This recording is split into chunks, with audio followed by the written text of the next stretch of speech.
আসসালামু আলাইকুম প্রিয় দর্শক, আমি এখন এই মুহূর্তে যেখানে আছি এটা হচ্ছে বুড়িচুঙ্গের পরে এবার বামনপাড়া উপজেলাতে আপনার বন্যার পানিতে মানুষ ভোগান্তির ভিতরে আছে, মানুষের ঘরবাড়ি তলে যেতেছে পানিতে। এই দেখেন মানুষ কত কষ্টের জীবন যাপন করতেছে। এই দেখেন মানুষের যে আপনার এই খাবারের যে শাকসবজির ক্ষেত উড়ানের ভিতরে মানে ঘরের সামনে সেগুলো ডুবে যাচ্ছে। আপনার মনে করেন যে জমিতে ফসল যেগুলো ছিল সেগুলো পানিতে ডুবে গেছে। এই দেখেন আমি এখন আছি আমার এক মামার বাড়িতে আছি। তো এই দেখেন এই দেখেন কত কষ্ট করে মাটির চুলাতে রান্না করতেছে, মাটিটাও শুকায় নাই, তারপরেও এই দেখেন কোন রকমে আগুনের যে প্রক্রিয়াটা এটা অনেক কষ্ট করে জ্বালাইতেছে। কোন রকম ভাত তো রান্না করতে হবে, খাবার তো রান্না করতে হবে, খাবার তো খাইতে হবে কোন রকম।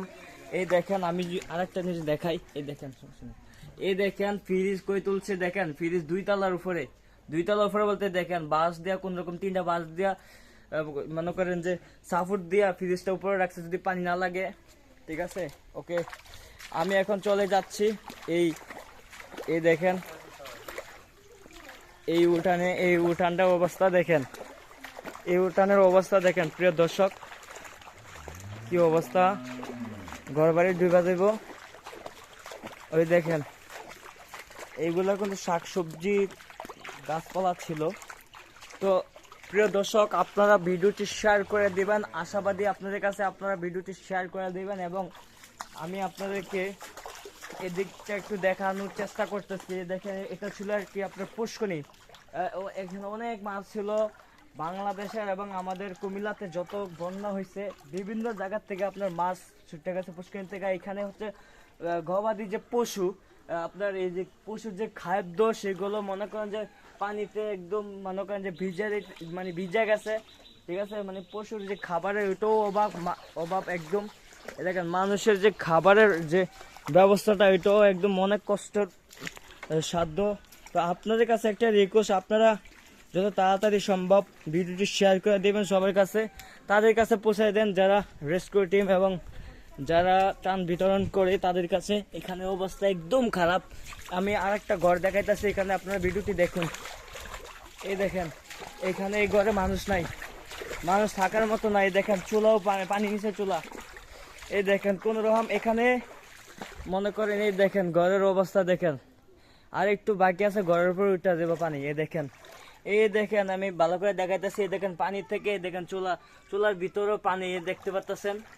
মানুষ খুব কষ্টের ভিতরে আছে। এই দেখেন এই এলাকাতে কোনো নৌকা নাই।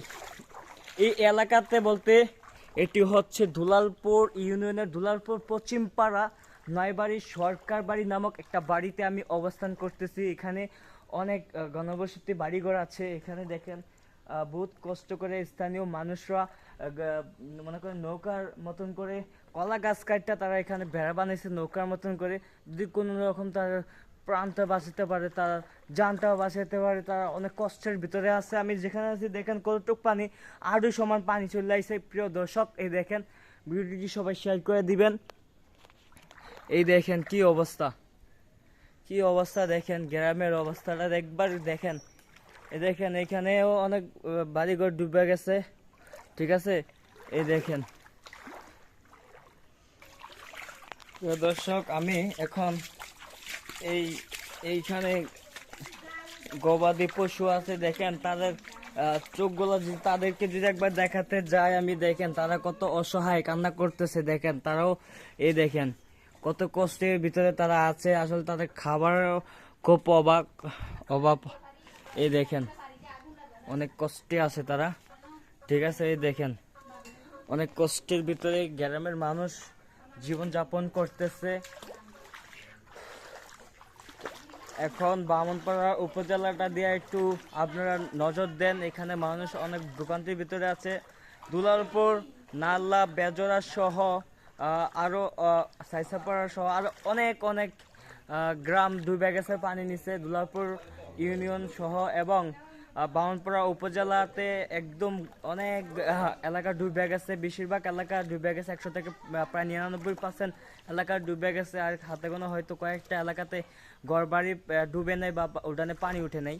তো প্রিয় দর্শক আপনারা দেখলেন আজকের ভিডিওটি এই পর্যন্ত। অবশ্যই ভিডিওটি সবার কাছে শেয়ার করে দিবেন। আর আপনাদেরকে সবাইকে অনেক অনেক ধন্যবাদ ভিডিওটি শেয়ার করার জন্য। অবশ্যই আপনারা এইভাবে পাশে থাকবেন, অবশ্যই। সবাই ভালো থাকবেন। আসসালামু আলাইকুম।